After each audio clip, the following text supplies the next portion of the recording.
దగ్గర బెచ్చమెత్తిన వాడు మనలో ఎవడున్నాడండి? మధ్యాహ్నం 1 గంట అయ్యేసరికి అన్నాల బల దగ్గర అన్నం పెట్టుకుని అన్నం పెట్టి అంటలా.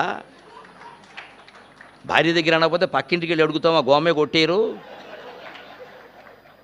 భార్యను అన్నం పెట్టమండం బెచ్చమెత్తడం ఎలా అవుతుందండి? భార్యను కాకపోతే ఎవరిని అడుగుతాం? ఆయన భార్యని అడిగాడు. ఆవిడ అన్నపూర్ణేశ్వరి, హాయిగా అన్నదానం చేసింది.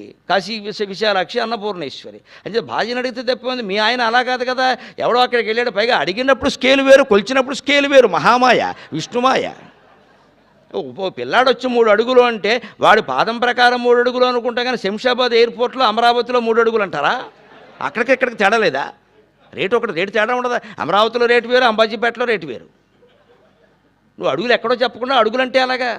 అందుకని అక్కడ విషయం ఎత్తింది మీ ఆయన. నువ్వు తలంచుకోవాలి కానీ నేను తలంచుకోవాల్సిన అవసరం లేదని ప్రతి మాటకి జవాబు అప్పగించిందండి. ఇలా ఒకరినొకరు దెప్పుకున్న లక్ష్మీదేవి, పార్వతీదేవి సభాసదులందరినీ ఆశీర్వదింతురుగాక.